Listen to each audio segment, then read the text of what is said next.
Thank you for tuning into this video. Be sure to support my channel by donating to my Patreon and joining my Discord. The link for both will be in the description down below. Wow. Wow. Just when you thought it couldn't get any more crazy, it just gets crazy anyway. I'm serious. These next 4 chapters are a bit of a doozy.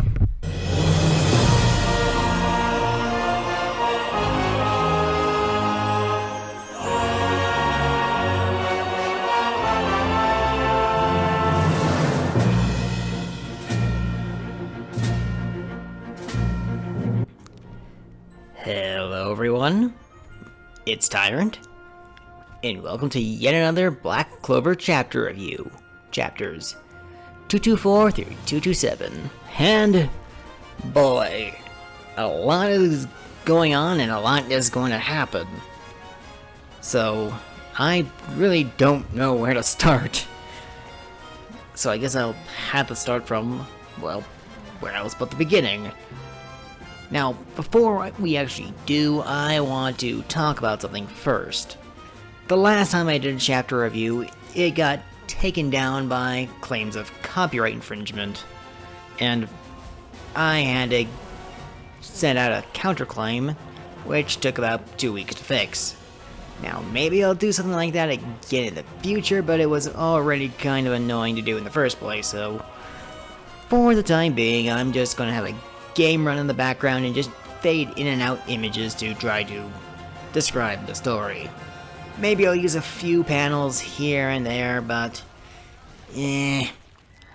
I'm not sure if that's going to work. We'll just have to see. Either way, let's begin. So chapter 224 opens up with the Black Bulls and Yami trying to figure out a way to get into the Heart Kingdom because they discover that there is a person with a very nasty demon's curse there. And they figure that they might be able to find some information to try to clear Asta's name. The problem is, though, the Heart Kingdom is lined with traps, and their mobile base is not necessarily well equipped for stealth, as one of the panels shows off, which is both cute and hilarious. Noelle does recall that Mimosa went to the Heart Kingdom a while back. Maybe she could help them get into the Heart Kingdom. So, Yami doesn't see anything wrong with it, so he has Finral take Asta and Noelle to the Goldenon hideout to try and see what they can do, while the rest of the Black Bulls head out in their mobile base to see about something else in their investigation. And how they actually go about doing that is pretty funny. They essentially use Charmy's magic to boost everyone else's magic power to act as a battery for Henry to drain. And that's just hilarious. The only two that are not there are Gordon and Zora. Gordon isn't there simply because he's doing research with his family on curse magic, while Zora is just missing in action. Where he is, I cannot say. While Asta and Noelle talk to Mimosa, Finral goes to see his brother Longris, who is chatting with Phineas, of all people. Yeah, she is in this chapter for reasons? Okay, to be fair, she's mostly filling in Longris about what happened when he was possessed. But that's about it. Now, I don't hate her character. I just don't really see the point of her needing to be there, other than maybe solidifying the idea that Finral still does love her. But never mind. It's a nice scene either way. Though, Longris is beating himself up over everything that's happened thus far. First he gets possessed and nearly kills his brother, and then he gets possessed again and nearly kills the king. So, yeah, that really doesn't look good for the image of his household. So you can kind of imagine the dilemma he's going through.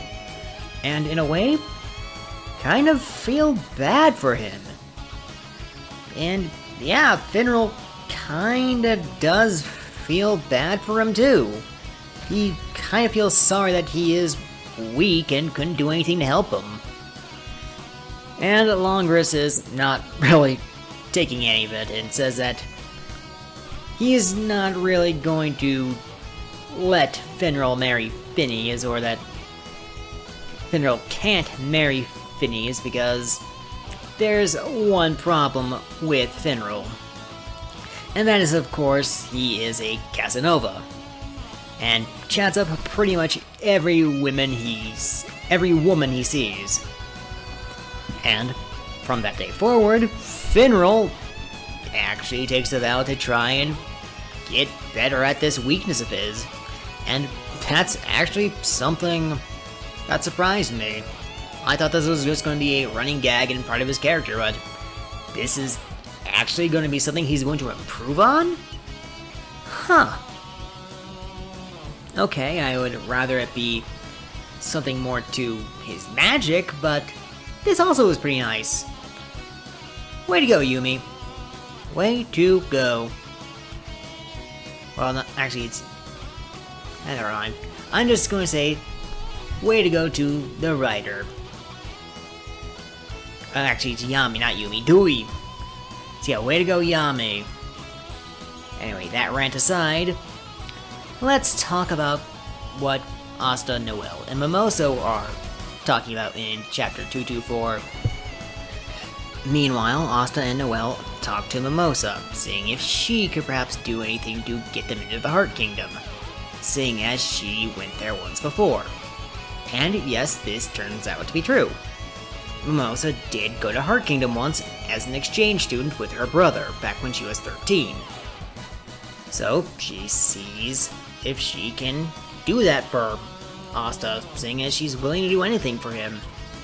And then we later cut on to her, Asta, Noelle, and even Finral and Sekre on a boat on its way to the Heart Kingdom. And they are welcomed by what is presumably the water spirit Undyne, as well as a portal to the interior of the Heart Kingdom. So, what are my overall thoughts of Chapter 224? Well, that's gonna take a little bit more explaining than you might think. On one hand, it's great to see that the Black Bulls are splitting up to essentially delegate their work in this investigation. They need to do everything they can to prove Asta innocent, after all. Though, problem is, quite a few of the big-name players that would probably be useful for this are not here, that being Gordon and Zora.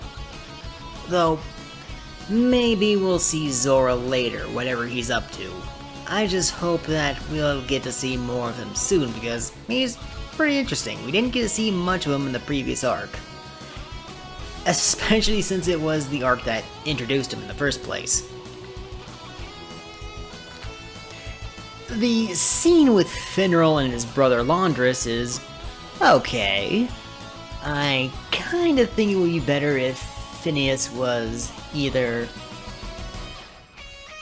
not there or walked in on the conversation. It would be a little bit more interesting, but for what it's worth, it's fine. Though I will say I was a bit confused about Londris saying that Finral's Casanova personality is a curse. I don't know if this is just Londris being Londris, or if it's an actual curse. Though the idea that Finral's going to do better is interesting. We've seen a lot of quote-unquote pervert characters that fawn over other women and say they're going to get better, only to just keep fawning over ladies anyway, but here's to hoping that he actually means it. Let's hope that Black Clover is the show to break the mold, shall we? Overall, Chapter 224 was not bad. Okay, it is slower than previous chapters to some extent, but it's also really only existing to set things in motion. And there's nothing wrong with that. I mean, we get to see Mimosa in this arc, and even Finral and the new spirit Undyne. So, who knows what's going to happen with that? We'll just have to wait and see. Hopefully, both Finral and Mimosa actually do get stronger on screen, because it would be nice to actually see them grow like with other characters. But that's just me personally. Anyway, let's move on to Chapter 225. Now, the next chapter takes place, of course, in the Heart Kingdom, with Asta, Noelle, Mimosa, and Finral sailing on a ship deeper and deeper into Heart Kingdom territory, and they are introduced to Gaja, a spirit guardian, who is, I assume, what is the equivalent to a Magic Knight captain?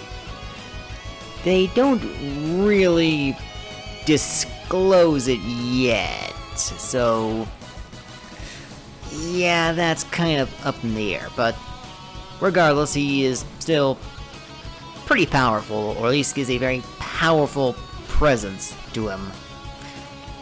At first, he doesn't seem dangerous, even offering the Black Bulls and Mimosa a drink, until he, or at least someone affiliated with him, abducts Asta and takes him away, while Mimosa and the others try to fight off this man. With not the best results. I mean, they're putting up a good fight, but Gaja is just a little bit better at it, while Asta is just panicking in a ball of water off to God knows where. And that's really all that goes on, other than some talking points between characters, but yeah, it's a good fight. It really is.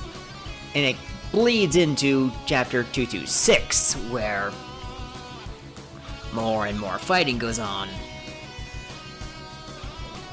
Okay, before I get ahead of myself, let's slow down a bit. What happens in this chapter that really stands out? Well, we learn that the Water Spirit is part of a pact with the Queen of the Heart Kingdom, so we know that it currently has an owner, but is it possible for it to perhaps switch sides like Salamander did? Well, I don't think it's going to be possible at the moment, but who am I to judge? I've only read up to this point and up to to the more recent chapters of Black Clover. I don't read Japanese, so yeah, it's going to be sticking with the Heart Kingdom Queen for the time being. But who knows? Maybe something will happen and it will become Noelle's or someone else's. Who am I to really judge? There's also some pretty neat looking abilities that are introduced, such as floating without the use of magic, which makes me think that this is going to start diverting away from Naruto and start being more akin to Dragon Ball Z. Nothing wrong with that. Dragon Ball Z is definitely a entertaining show, but part of me kind of wishes that it would stick to trying to be a quote-unquote better Naruto, if you get what I'm saying. Overall, this chapter does not waste any time getting right to the point. I mean, only a few pages in, and Asta gets straight up abducted and has to fight against the Queen and the Water Spirit Undyne. So, how does that turn out? Well, you'll just have to see the next chapter. Though, for this one, it was very good. I mean, apparently there's some kind of weird tier system going on with this Heart Kingdom. And also this Gaja guy has a bit of history with Mimosa, which is understandable given that she has indeed been to the Heart Kingdom. Though that does beg the question, though. How well does he remember Mimosa's brother? And will he be a factor into all this? I'm not entirely sure that he would. I mean, if that was the case, then Noelle would actually think about him first, and they would go to the Coral Peacock's headquarters.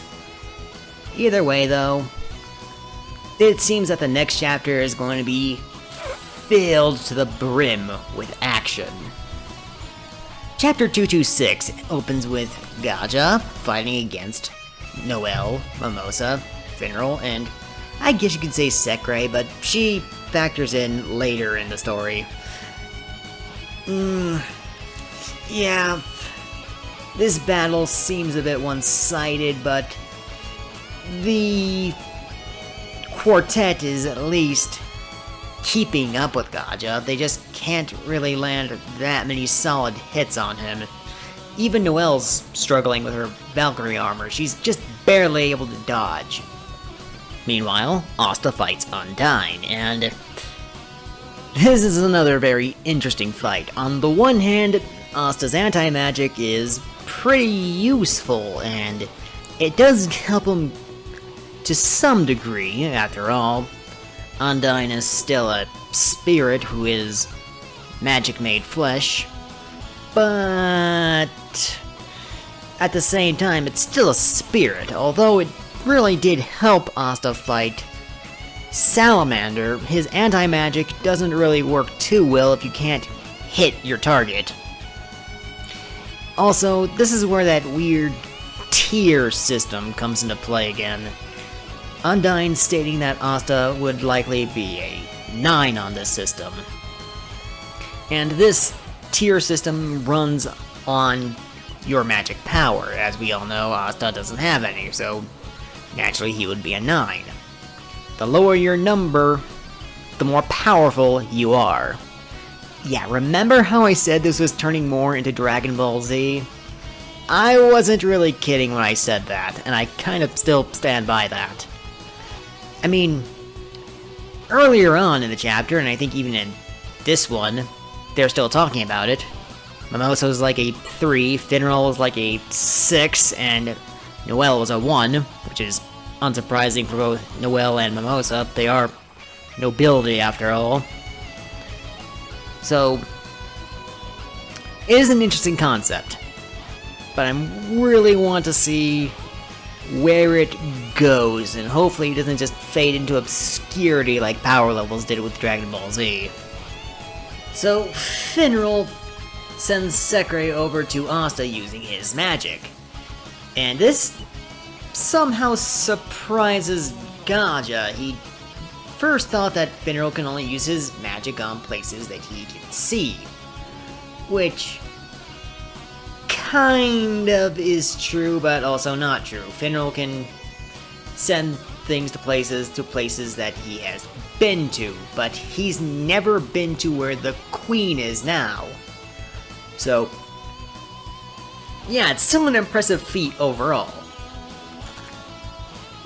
Anyway, as Gaja is distracted by this feat, he is hit by Noelle with a Sea Dragon's Roar, which does incapacitate him, allowing them to escape and regroup.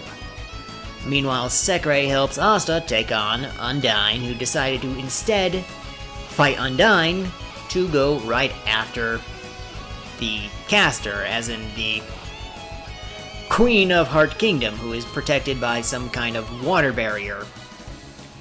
And that is where chapter 226 ends, where we get to see what the Queen looks like in chapter 227. Overall, chapter 226 was fun.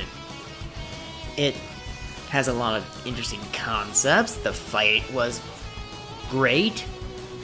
I'm curious to see how it's choreographed in anime. So, we'll just have to wait and see about that. And it's also nice to see that the characters who said they were going to get stronger are getting stronger. Okay, I would like to have seen it on screen, but we get what we get. Okay, before I get any hate, let me just say that I am not the biggest fan of her design, the Queen of Heart Kingdom. I guess that's mostly because of a more obvious reason, but to be fair, she hasn't done anything to annoy me just yet. So maybe my opinion of her will change in the future. All that you need to know is that she's a bit of a klutz. A super klutz, if you will. And this is not even part of her curse, and yes, she is the one who is cursed. It's just how she is. And it's actually kind of funny how she nonchalantly just says that she is the one who is cursed when Asta and the others say that they're looking for someone who is cursed. Speaking of, that attack that Gaja did wasn't out of aggression. He was actually just doing that to test everybody, to get an idea of their power, and he apologizes for that. So, yeah, chapter 227 is mostly about introductions and whatnot. Also, I really kinda like the relationship between Undyne and... I'm just gonna call her Rollo because I cannot pronounce that for the life of me. I'll just wait for the anime to say it so I can.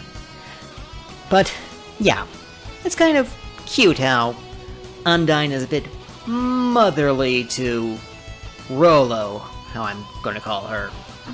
This is the chapter that explains what I've already explained for their tier system, which is actually a stage system. But it's nice of them to do it for those who didn't see Dragon Ball Z and explain it. But again, I still can't help but make that parallel. I mean, it's cool, it's funny, and I hope it goes somewhere. But yeah, I'm just stuck thinking of Dragon Ball Z from now on anytime I hear them mention their stage. This chapter also shows off Loro's power. And yeah, it's kind of understandable how the water spirit chose her to begin with. And it is also mentioned that Loro is going to die because of her curse within, I think it was said, by the end of the year. And yeah, that kind of does make sense. I mean, Noelle's mom died because of the same curse. Which, again, just makes me think, what happened to Noelle's father? Did he also die because of this curse? I mean, until he becomes relevant to the plot, I guess we'll never know. It is a possibility, I guess. Though, still, it is an interesting thing to think about. What's also mentioned in this chapter is that Magicula, the demon that cursed Rollo and Noelle's mother in the first place, actually resides in the Kingdom of Spade. Which actually kind of makes sense because Spade is run by devils from what we've understood. And speaking of the Spade Kingdom, meanwhile, Asta and his group are discussing things with the Queen of the Heart Kingdom, some of the other Black Bulls, Vanessa, Luck, and Magna, are witnessing an onslaught in the Diamond Kingdom. They stand before a bunch of Diamond Kingdom mages, I think the Shining Generals to be exact, just get their ass handed to them by one man of the Kingdom of Spade. Now you're thinking, what is so interesting about this that they had to show it? Well, for the first time, Luck doesn't want to fight the strongest one here. Luck actually states that he doesn't want to fight the mage from the Spade Kingdom. Yeah, you know you're fucked if Luck is the one who doesn't want to fight. Luck, the guy who is known as the cheery berserker, not wanting to fight someone? I think this is actually the first time we've actually seen Luck afraid. And that's kind of haunting. Anyway, that sums up Chapter 227. Chapter 227 raises a lot of questions, and none of which are likely ever going to be answered until at least by the end of this arc. Some of which probably not even till then. But for what it is amazing.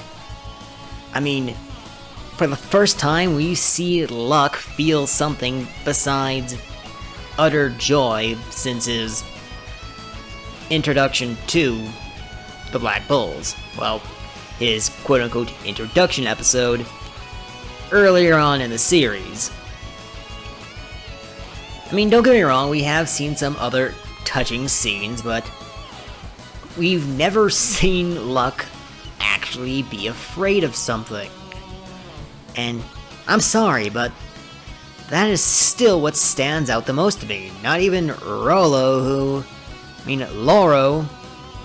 who is supposed to be the one we are rooting for, or more accurately, the reason why Asta is here, to investigate the Demon's Curse. And now here he is, being roped into essentially a battle he wasn't originally part of before, but now kinda has no choice in the matter, cause we still have to deal with Magicula. But anyway, that's gonna be it for this video.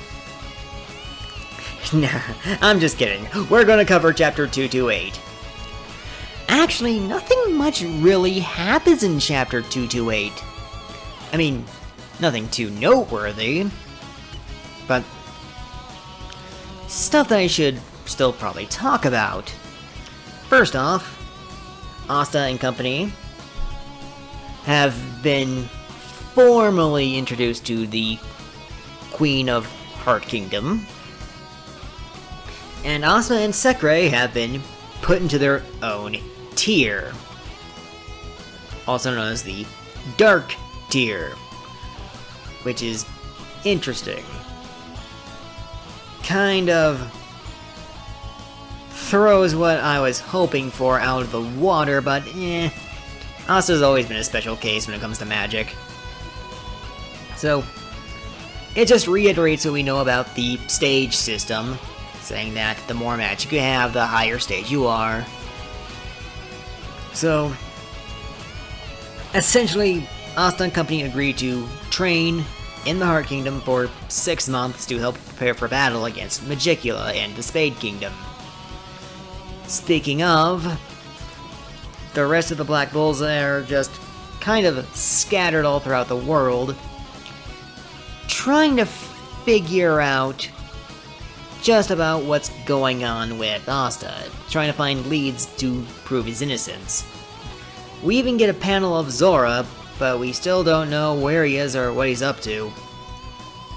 We even get panels of Charlotte and Leopold, but who knows what they're doing. But perhaps this also means that we are also going to get something in the future with them? Also, if we're doing a 6-month time skip, what's going to happen to the Black Bulls that are in... not Spade Kingdom, Diamond Kingdom? I mean, they can't just stay there for 6 months, can they? I don't really know the answer to that, but only time will tell what's going to happen. Yeah, that's basically the extent of Chapter 228. Just the Heart Kingdom explaining how their magic works, and telling Asta and company that they are going to be staying in the Heart Kingdom to train for 6 months to prepare to go to battle with the Spade Kingdom. So, yeah, it's not the most entertaining chapter, but it does set quite a few things up. These past few chapters have been quite the good reads. I mean, I do like some better than others, but that doesn't mean that I hate any of them. Hopefully Chapter 229 step things up. Maybe Chapter 229 and 220 will be a montage of sorts. Who knows? Anyway, that's going to be it for this video. Thank you all for watching. Be sure to like and subscribe for more, and leave a comment down below. Until then, I will see you all next time.